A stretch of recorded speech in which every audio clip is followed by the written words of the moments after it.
like apparently I wasn't the only one. It's so great to be here with you all. Apparently we've set a record for the season in terms of number of people at a political event in this library.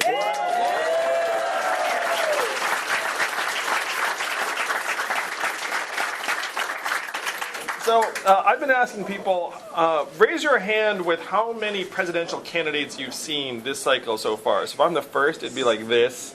If it's this, it'd be 7. Go ahead, give me a sense. Wow, I see. So a lot of 1s, a 9. That 9's the highest, the biggest achiever right now. I just want to say you all are a little bit spoiled. Where people in New Hampshire are like, I don't know about that Yang guy. I only met him once. Only met him that one time. But the reason why presidential candidates are coming here is because you control the future of the country. It's a beautiful thing. And I know that someone like me, I don't get compared to just the other candidates in the field. I get compared to candidates from the last cycles. I was standing in someone's living room. They were like, Barack Obama stood right there where you were. I was like, wow. I wanted to walk you through my path from graduating from Exeter in '92 to being with you running for president today. Because the plan was not to run for president. And I can prove that through my fashion choices during high school. So I graduated from Exeter. I went to Brown University. Anyone do that? No? Certainly at least one Brown grad though in New Hampshire. Studied economics, went to law school. Anyone do that? A couple people? Oh, really? Oh yeah, nice.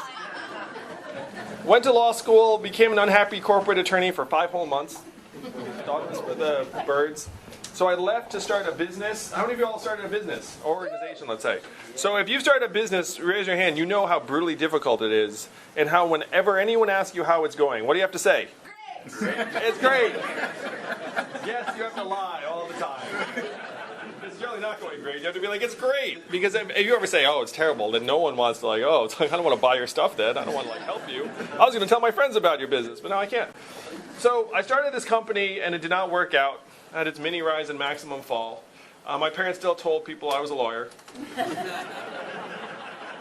So I've been bitten by the bug though when I said, ooh, I want to try and get better at this even though it's really, really hard.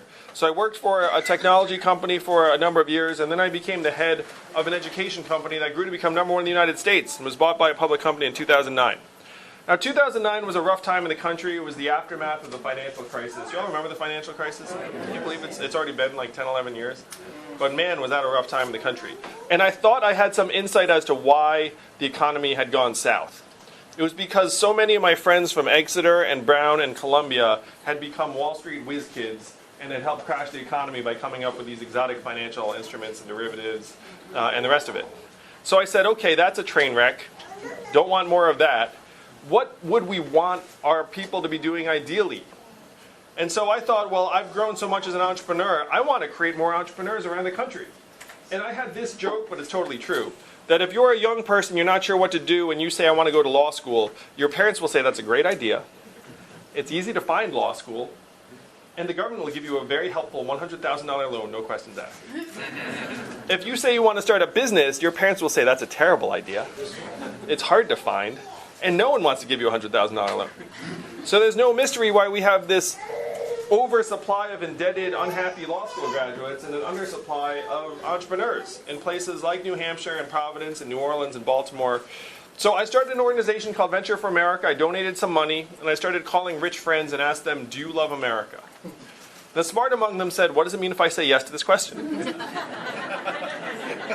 then I said, at least $10,000. And so 12 people said, I love America for $10,000. I was like, I thought you did. So we had a couple 100,000, grew and grew, eventually helped create several thousand jobs around the country. How many of you grew up here in New Hampshire? How about Midwest? South? West Coast?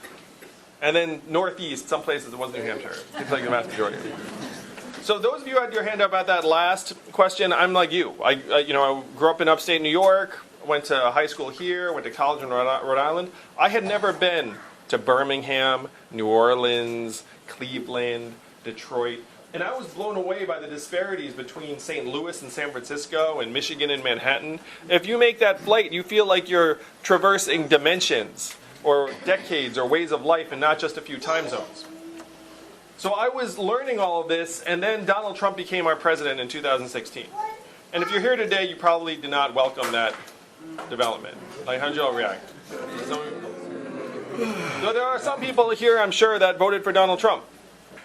Oh, I took it as a giant red flag that our fellow citizens were so desperate that tens of millions of them decided to vote for a narcissist reality TV star as our president.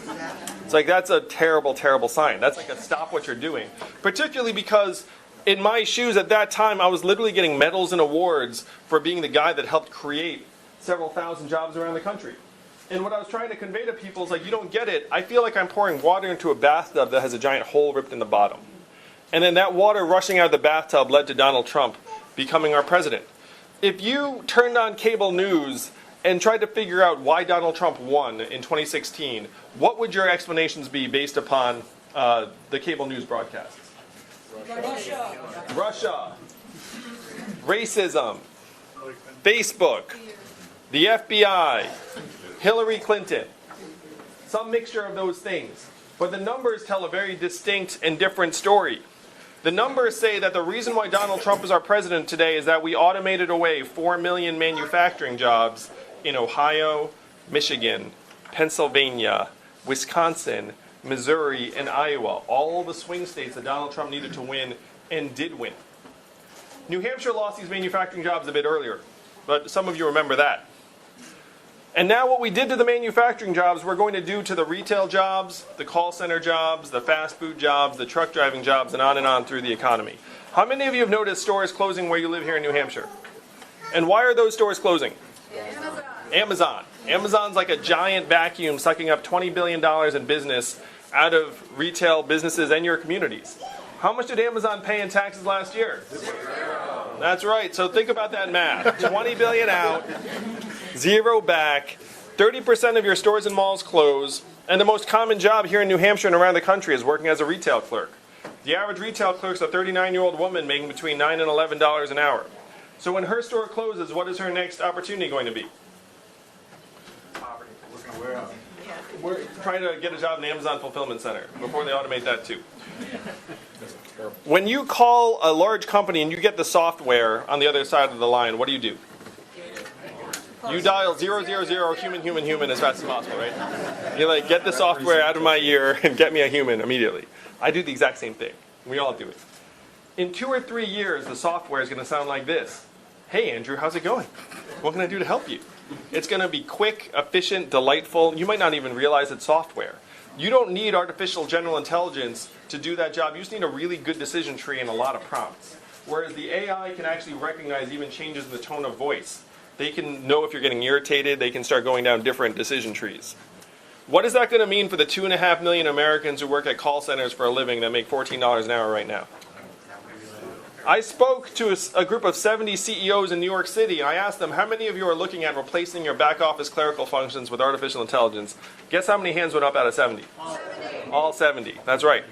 You could actually fire a CEO who didn't replace the back office workers, because we know how our system works. We know how the CEO has to just manage the bottom line, and so if someone discovered that they did not get rid of the back office clerical workers when they had the ability to replace them with software, then you would fire that CEO and get a new one. This is the greatest economic transformation in the history of the country. What experts are calling the 4th industrial revolution. We're in the 3rd or 4th inning, and it brought us Donald Trump. It's just going to accelerate as artificial intelligence, software, machines get better and better. Driving a truck is the most common job in 29 states, including this one. My friends in California are working on trucks that can drive themselves. Why do they want to create self-driving trucks? For the money. $168 billion a year in cost savings if they can get rid of truck drivers. I'll walk you through this because people tend to find this really interesting. And it's also, to me, one of the most important developments in our country right now. When I talk to the engineers in Silicon Valley, who literally are some of my friends, they tell me that they are 98% of the way to autonomous trucks. Now, having a 2% gap is a major problem because you can't have semi-trucks smashing into things at 2% and be like, oh, that's too bad. Because they're very large, destructive, heavy vehicles. So the way they think they can get the last 2%, do you all remember the first time you watched TV on your phone? And you were like, wow, I can do that now? Remember that? So that was 3G. We're in the process of rolling out 5G. And the way they think the last 2% is they're going to have, so the trucks are really bad at something called snow. Because what they do is they rely upon the road markings, and the snow covers the road markings, and the computer's not sure what to do. So the way they can surmount that problem is that the truck is going to signal a teleoperator sitting in a warehouse in Nevada, who's then going to beam into the truck, because the truck is equipped with teleoperating software and connected via 5G, so it can happen in real time. So the teleoperator beams into the truck and then can see out the front of the truck like it's a video game, because the trucks have cameras in the front. So they beam in, they take control of the truck, and then the computer says, okay, I'm confident again, you can leave, and then they beam back out. What do you think the ratio is going to be between these teleoperators in Las Vegas and the 3.5 million Americans who drive a truck for a living right now? 10%. 10%, 5%, something that order of magnitude. It's probably more likely like 2%, honestly. What is that going to mean for not just the 3.5 million truckers, but the 7 million Americans who work at truck stops, motels, and diners that rely upon the truckers getting out and having a meal? How many of you all know a truck driver? So if you know a truck driver, you know that they have to get out of the truck after 14 hours. The truck will actually seize up and start beeping and say, get out. Go to sleep, get a meal. A dozen truck drivers protested a few months ago in the Midwest. They did something called a slow roll. They started driving their truck slowly on the highway. So everyone behind them had to drive slowly too. Everyone's very confused. Everyone's like, why are we all going so slowly? What were they protesting? They were protesting the digital monitoring of their driving time.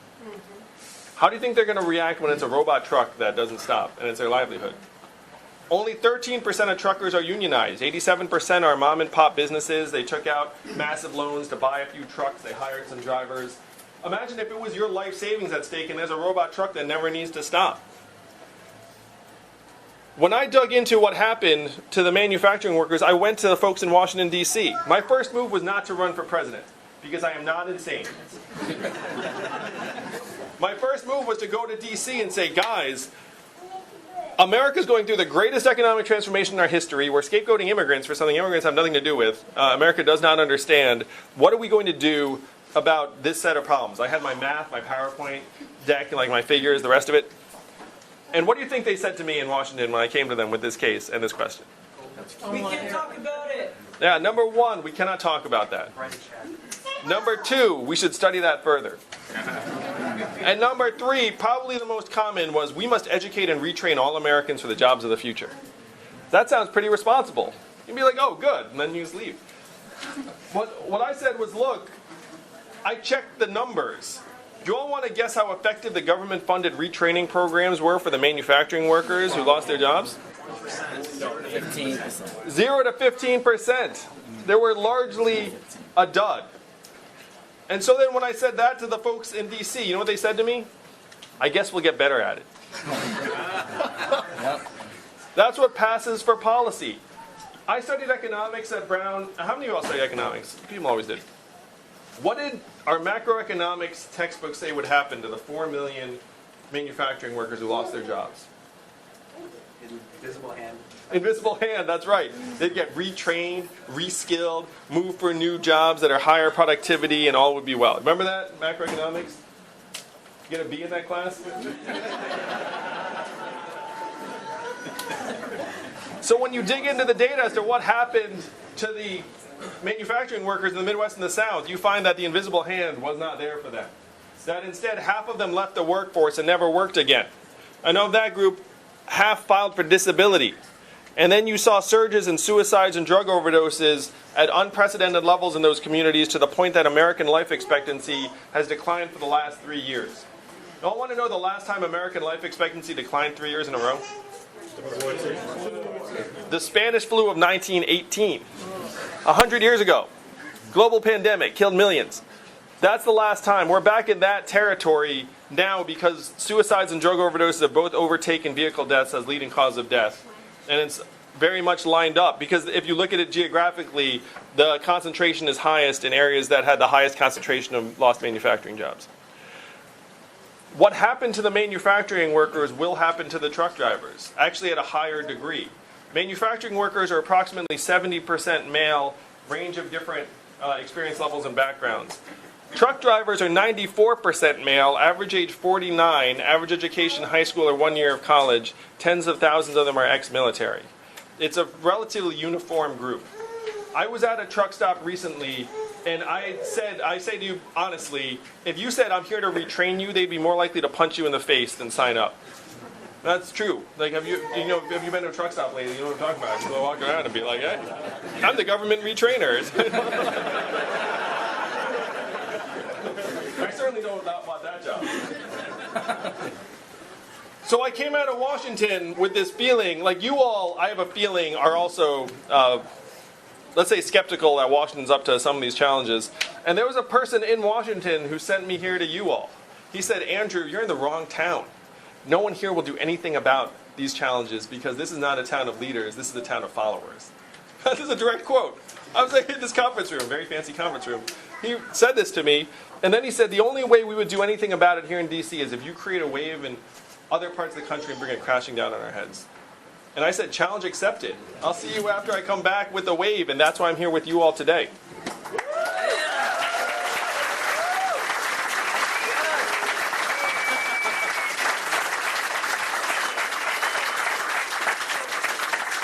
So I'm here with you today as one of 9 candidates to make the fall debate stage, so thank you, Yang Gang. I'm here with you today in 5th place, according to the latest Fox poll. And I'm here with you today as one of only 2 candidates in the race that 10% or more of Donald Trump voters said they would support. Yeah. That means if I'm your nominee, we're going to win the whole thing. That's just the math.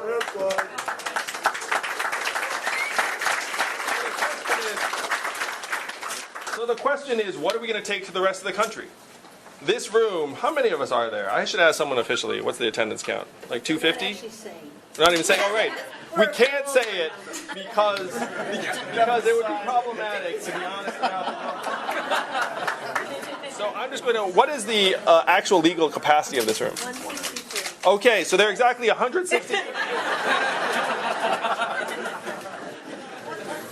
This room, you don't know how powerful this room is. Do you know how many Californians each New Hampshire voter is worth? 1,000, that's right.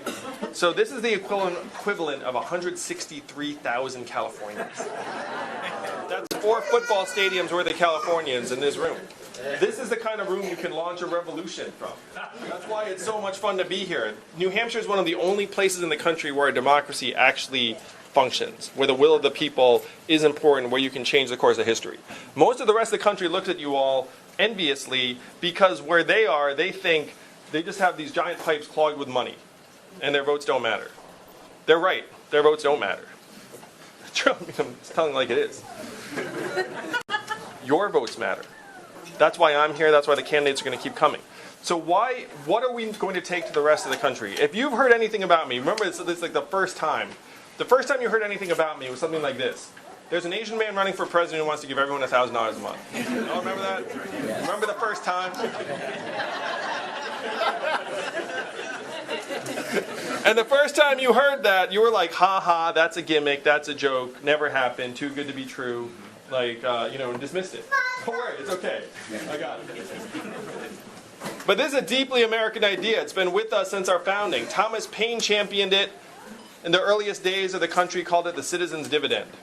Martin Luther King fought for it in the 60s, called it the guaranteed minimum income in his book Chaos or Community, and it is what he was fighting for in the day he was assassinated in 1968.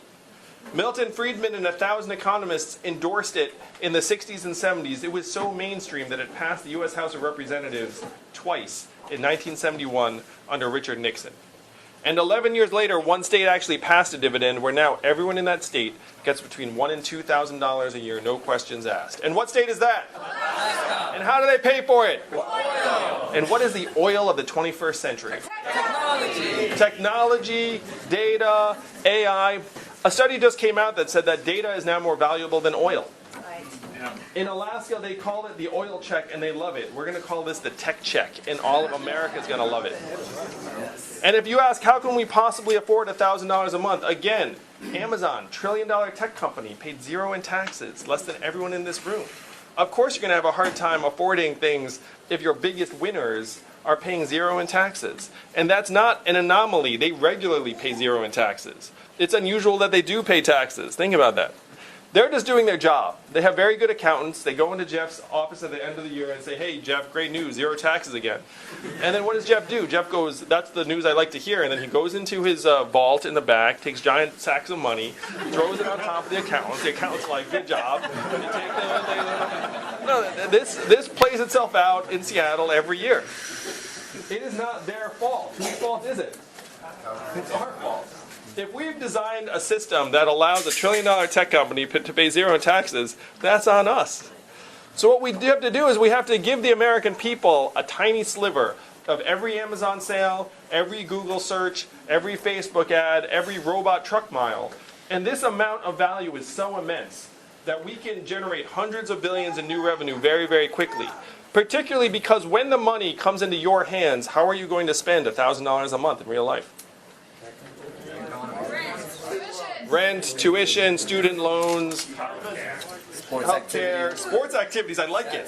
That's what I'm talking about. Car repairs you've been putting off, a beer. Marijuana, sure. We're close enough. I was like, is pot legal here? I can't remember. How much of the money would stay right here in your communities? A whole bunch. Most of it. All of it.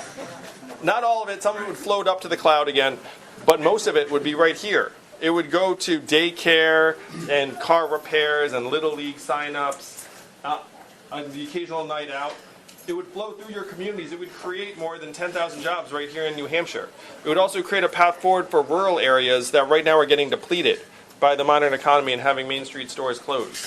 This is the trickle-up economy, from people, families, and communities up. And unlike the trickle-down nonsense that everyone knows doesn't work, this would work. This is the vision we can take to the rest of the country, and it'll catch on like wildfire. Oh, how many of you were excited about GDP when you woke up this morning? You were like, yes, may it go up today. Maybe I'll make a big contribution. And I like to talk about the work my wife does. I was just texting her on the way in here. My wife is at home with our 2 young boys, one of whom has autism. What is her work calculated at in GDP? Zero. What is the market value of her work at? 0. And we know that's nonsense. We know the work she's doing is among the most challenging and vital work being done anywhere. I was home with my kids for a couple of days. And you know what I said at the end of 2 days? Get me back on the presidential trail as soon as possible. Oh, if you're a parent, you know what I'm talking about. Oh, yes. It's so hard. We do. It beats you up. I love my kids, obviously, but I know how hard my wife is working every single day. So if GDP is a highly imperfect measurement of the value we're generating in our communities, what would actually be a better measurement? If something got better, what would actually make you excited? Happiness index. Mental health, happiness, and freedom from substance abuse, right? Life expectancy going up. Health and life expectancy. That's right. If you said you were getting healthier and living longer, that's a clean win that everyone would be really pumped about. How about clean water? Wages and affordability. Water is good. Jobs. Clean air and clean water. Good jobs. Affordable medication and healthcare. Jobs that we enjoy. Good jobs. Instead of these punishing temp, gig, and contractor jobs that are now 94% of the new jobs created in our economy. Decentralizing affordable housing and not having a bunch of poor people just in Boston. Yeah, affordable housing, social equality, renewable energy. Believe it or not, we have numbers for all of these things. We're following GDP off a cliff. And even the inventor of GDP said 100 years ago, he said, this is a terrible measurement for national well-being and we should never use this now. And here we are 100 years later being like, GDP, GDP. Self-driving cars and trucks will be tremendous for GDP. They're going to be terrible for a lot of Americans. And again, you can see it so clearly. You're at record high GDP, also record high anxiety, depression, stress, drug overdoses, suicides, life expectancy declining. Oh, thank you, Zach. Sure. So, how many of you have run a business again? Raise your hand. Imagine if you were running a business and you had the wrong measurements. How's that business going to do over time? It's going to do terribly. That's where we are right now. A reporter from NBC just said something to me that made me very happy for the sports fans here. He said, you're like the Moneyball of economics. Because what are the 3 big measurements that we get in the press? GDP, headline unemployment, and stock market prices. They're all very, very bad measurements. GDP we just went through. Headline unemployment doesn't include people dropping out of the workforce, doesn't include people doing multiple jobs, doesn't include people who are underemployed relative to their education level. All of those numbers are hugely problematic. The labor force participation right now in the United States is 63%, close to a multi-decade low and the same levels as Costa Rica and El Salvador, if you want international comparables. That is not normal stuff. And if you dig into the numbers, you find that a lot of it is because unskilled men are getting pushed out of the workforce, which is completely consistent with what you'd expect if you were automating away a large segment of those jobs. Now, does that come up when you say unemployment is low? Of course not. The stat is actually intentionally designed to discard a lot of the most important data. In stock market prices, the bottom 80% of Americans own 8% of stock market wealth. The bottom 50% own essentially zero. So if you look at stock market prices, you're cheerleading for the economic fortunes of the top 20% of Americans. So these are the three measurements we see when we turn on the news every single night, and none of them works. As your president, it's going to be my joy to go down to the street to the Bureau of Economic Analysis and say, hey guys, GDP, 100 years old, kind of out of date. Let's update it for happiness, environmental quality, how our kids are doing, affordability. Turn it into the American scorecard, and I will present it to you all every year at the State of the Union in a PowerPoint deck. How many of the first presidents used PowerPoint?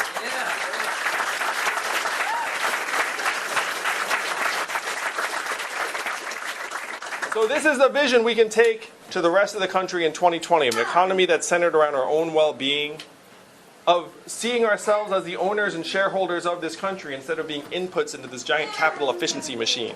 Because if we let the market determine our value, we're going to lose on an historic, catastrophic scale. It's going to zero out the truck drivers, but it's also going to zero out the accountants. It's going to zero out the radiologists. I was an unhappy lawyer just long enough to know that you can automate that job. I mean, as a joke, but software can legitimately edit contracts much, much faster and more error-free than the smartest lawyer. So we need to evolve in terms of the way we see our role in this society. When you talk about how this was mainstream political wisdom in the 70s, and then all of a sudden now it takes like the far-out Asian futurist man to like bring it back. But to me, it's just like, what happened in the intervening 50 years? It goes from Martin Luther King, mainstream political wisdom, like this close to being passed in the wake of Social Security and Medicare, and then 50 years later, it's like, oh, that's impossible. Like, really reflect on what the heck must have changed in that time frame. I think Reagan had a lot to do with it, I agree. But I talked to my wife about this, and she says that she believes we've been collectively brainwashed in the economic model of thinking, where we actually think that our own value and economic value are the same thing. And that if you have zero economic value, then you have zero value. And that if you're a trucker, somehow it makes sense to try and turn you into a coder, when really that makes absolutely no sense. If you reflect on it for a moment, you're like, wait, why the heck would I think that we could do that?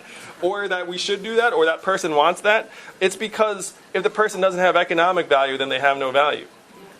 But again, that model is going to break down on us. It's breaking down on us right now. It gave us Donald Trump. It's turning us against each other. It's making our fellow citizens subject to terrible, terrible ideas and terrible, terrible leadership. This is what we have to undo. This is the root set of causes. This is the disease. Donald Trump is the symptom. We have to cure the disease. This is the vision we have to take to the rest of the country as fast as possible.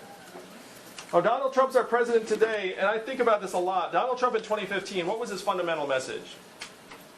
Things are going bad. We're going to make America great again. What did Hillary say in response? America's already great. America's already great. And that message did not work. Donald Trump's our president today in large part because he got some of the problems right.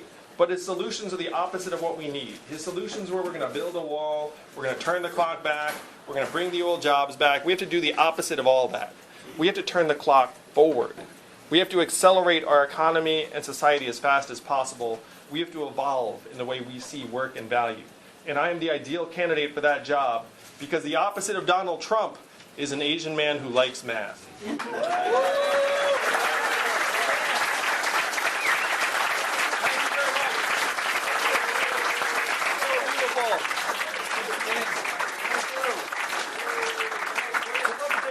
not sure how we're going to do it. We trust me to self-moderate most of the time, so I can just point to someone. Yes, sir. Great T-shirt. Hey. It just says Mountain Mew, Listen, which I find Pokemon funny. is forever. Soda is poison. Okay, so I know like everywhere on the internet, everyone's all about, like the Freedom Dividend, and I am going to ask you a question about it just because, it's the thing with your campaign, even though I've followed you for about a year. All my friends... Early adopter gang, thank you. So my question is this. In theory, if I'm going to have $12,000 more a year, what's going to stop like scummy landlords, healthcare, all these people from just charging me more money so I, in theory, will not have any more money to spend? Thank you. No problem. Being a Thank you. single mother and what they're going to take out of it from you. So I've dug into the sources of inflation in our economy. Do you all remember voting for the $4 trillion bailout of Wall Street? Remember that? Of course not. And so we bailed out the banks to $4 trillion. But one thing that happened was that there was not massive inflation, even though we printed $4 trillion for the banks. Inflation right now is not being driven by money supply. It's being driven in 3 core areas. And unfortunately, they're the areas you just identified. What's your name? Greg. Greg. So what are the 3 areas of inflation that are making us all miserable? Housing, education, healthcare. If you look at your other costs, they're more or less constant. Like clothing, food, entertainment, electronics, cars, all have either stayed roughly the same price or they've gotten better, the same price. But housing, education, and healthcare have not. And each of those has its own set of obstacles. So housing, you have these landlords, you also have NIMBYism, where it's hard to build affordable housing in particular areas. And it's also the case that you feel like you have to live in certain areas to be able to access employment. And it makes it so you're constrained in where you live. Education, and many of you look quite young, so you're living this, and I'm sorry, but why has college gotten 2.5 times more expensive when it hasn't gotten 2.5 times better? Administrative costs. Yeah, like administrative costs have just gone up and up and up. And young people feel they have no choice but to pay the cost, or families feel like, well, I guess this is the way it is now in America, and then you take out these crazy loans that the government makes available to you, and then you wind up loading people up with debt. Healthcare, you have private insurers, device manufacturers, drug companies all profiteering off the American people, and then they just raise the prices every year. I ran a business. Health insurance prices only go one direction. You ever have a health insurance company notify you and be like, hey, your price is going down? You know, never. Right? So you go into Under ACA? oh, good. Yeah, under ACA, it did get some of the price down, and I love Obamacare. I was an Obama ambassador. I got to hang out with him. He has very large hands.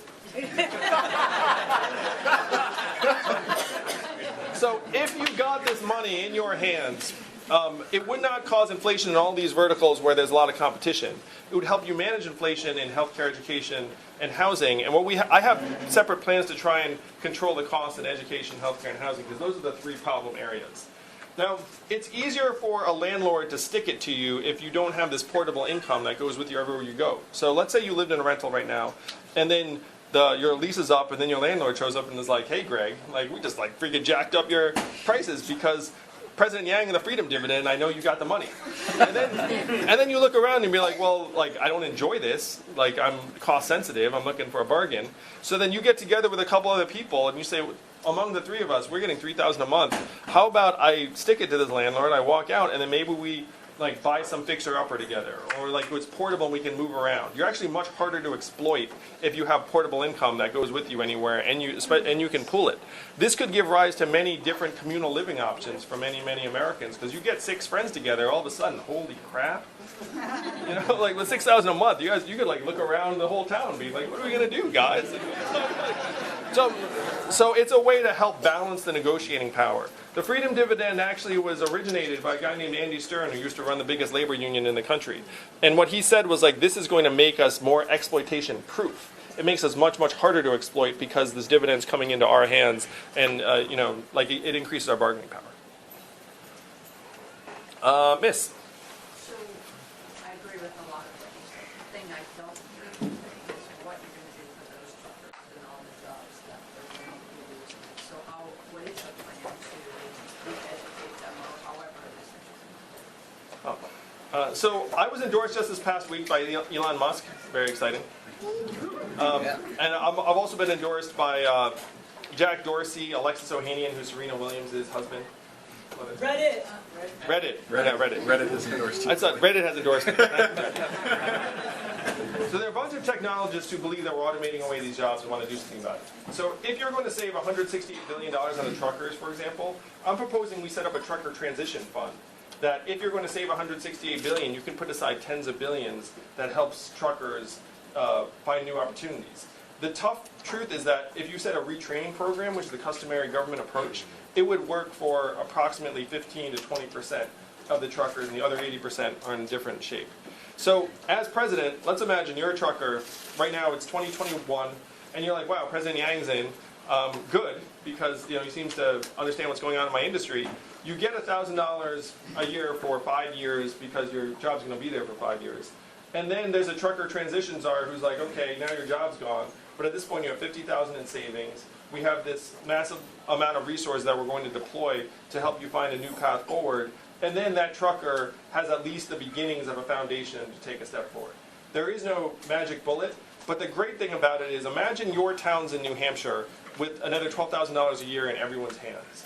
Does that town have more vibrant nonprofits, volunteer opportunities, religious organizations, political activities? There are many, many more things for people to get involved in at every level. So we can create different access points for people at every experience level, every type of occupation.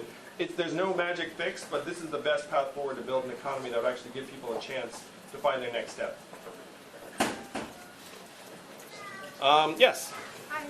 I saw you in Exeter. When you spoke there, you mentioned that it would be, with the Freedom Dividend, it would be imperative to figure out border security. At the first debate, you did raise your hand when they said that you would support providing health care for undocumented immigrants.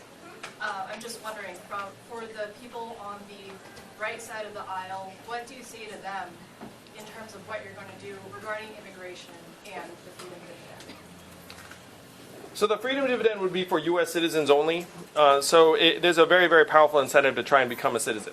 I am for a path to citizenship for undocumented immigrants. We have over 11 million undocumented immigrants in this country. It's impossible to deport that number of people. You would collapse regional economies, separate families. The whole thing's a non-starter. It's irresponsible, actually, to present a fantasy that you can somehow deport that many people.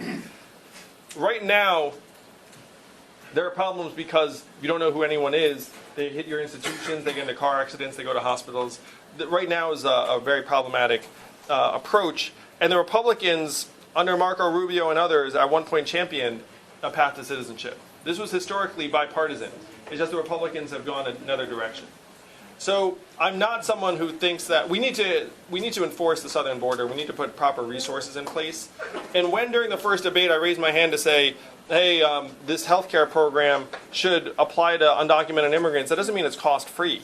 Like, you can buy into it. It's not that if you cross the border, then all of a sudden you get access to healthcare. It's that there's a healthcare system that you can buy into, and there are rates available for undocumented immigrants if they are able to do so. I'm the son of immigrants myself. You probably noticed. I don't know. It's just the same.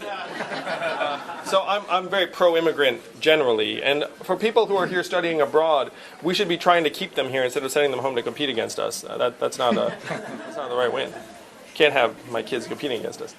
Yes, Miss. What is your position on student loan debt? So many kids are saddled with tens, 20s, 30s, hundreds, thousands of dollars when they come out of college.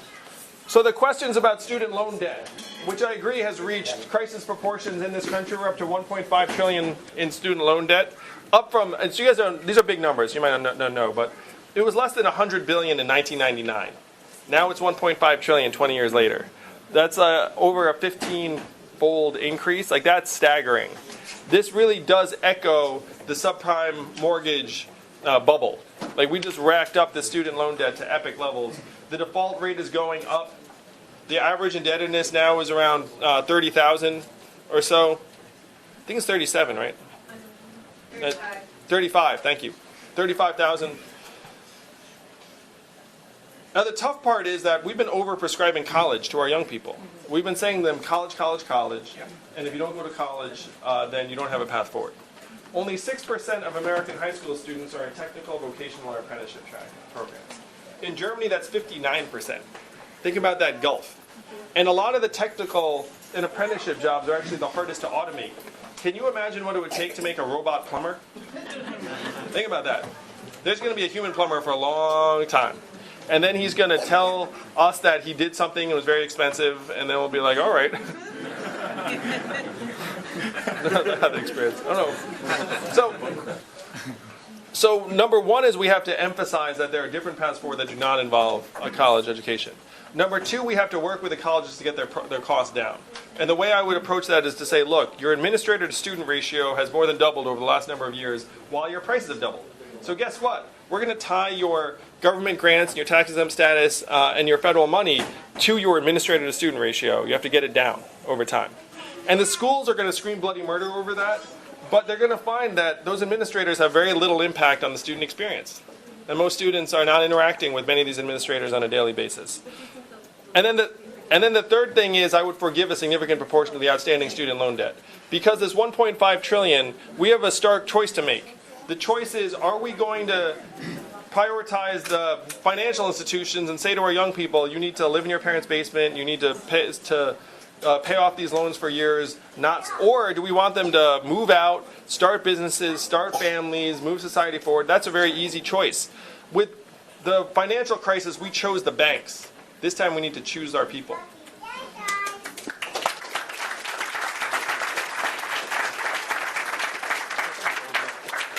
I like spreading it around geographically. Yes?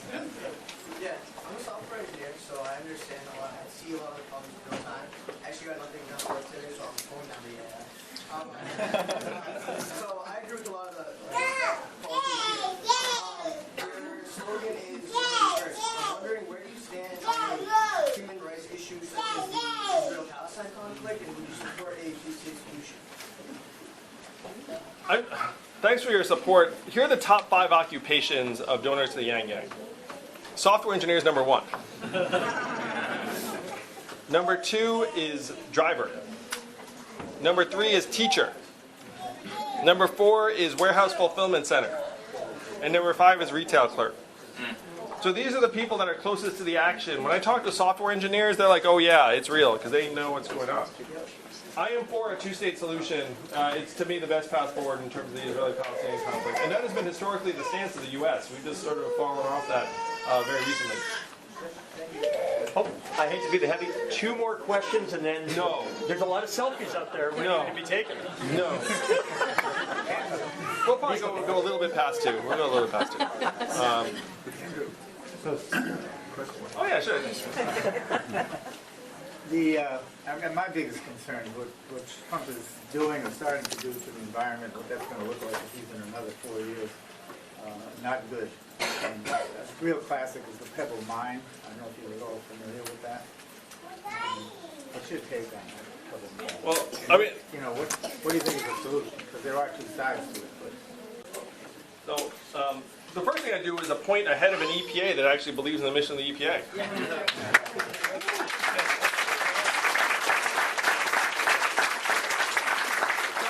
The question was about climate change globally and Pebble Mine specifically. How many of you saw the last debate where... So I staked out the new 3rd position on climate change. I don't know if you remember. So position number 1 is we need to fight climate change. Position number 2 is climate change is a hoax. And then now the new Andrew Yang position, which is it's even worse than you think. And unfortunately, it is even worse than we think. A study just came out from the UN last week that said we're going to be fine if 90% of the world's population goes vegetarian immediately. A study just came out of Greenland that said the ice pack is melting at the rate projected in 2050 today. So the numbers are painting a very, very clear and disastrous picture on climate change. We are now past the point where if we curb emissions, we're going to forestall climate change. The United States of America is only 15% of global emissions. And let me tell you some of the things that are going on in the other 85%.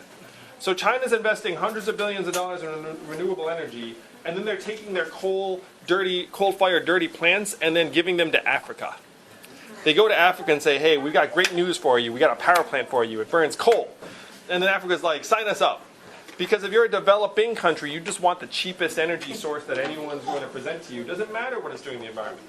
So how would the U.S. then overcome those incentives in a place like Africa?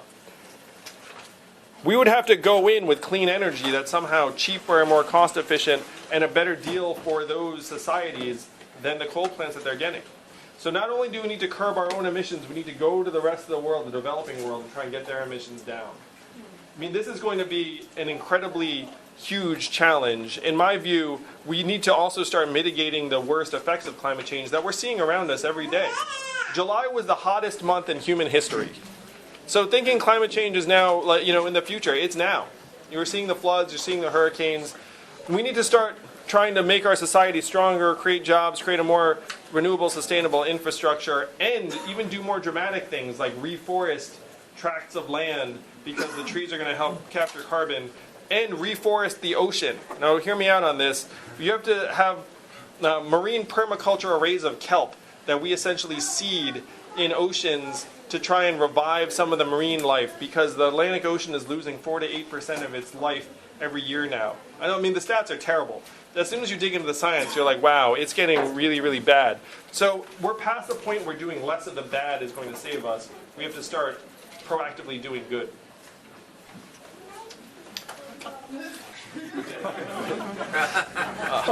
Oh, many questions now. This one went someplace. I have a soft spot for math hats. Yes. Oh, wait. What does math stand for? Make America think harder. That's right. Yeah.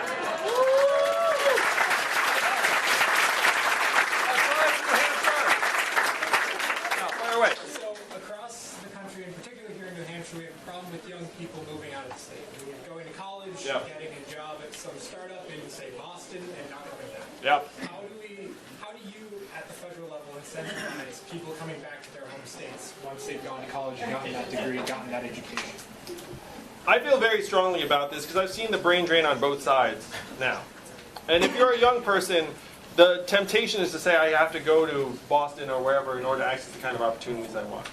And a lot of that is because of the polarization in our economy right now, where we're in this winner-take-all economy that certain markets are winning at very, very high levels, and then it's emptying out rural areas, it's emptying out places around the country that can't compete with the Bostons of the world.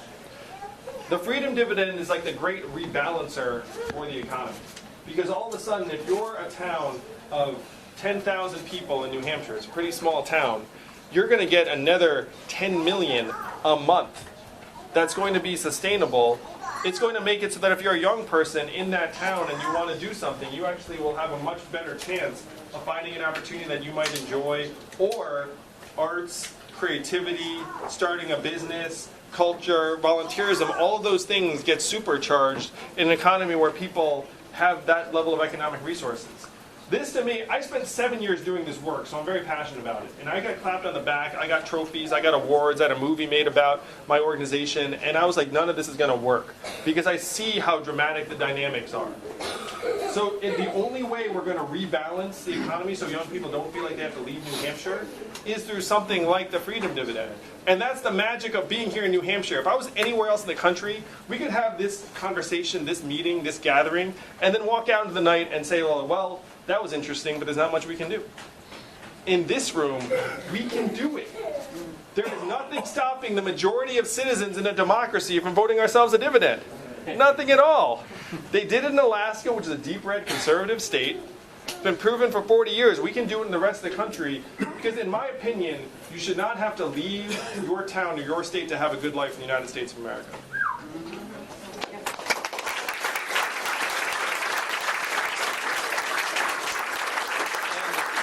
And one more question, sir. So I'm a recent high school grad, and I'm curious about your position on standardized testing, because I think it's pretty awful, and I've had to deal with it for however many years I've been in education. And I feel I've seen a lot of people that might not be great test takers think that they're dumb when they're really, really, really not. Give me a hug, man. I couldn't agree more. Come on.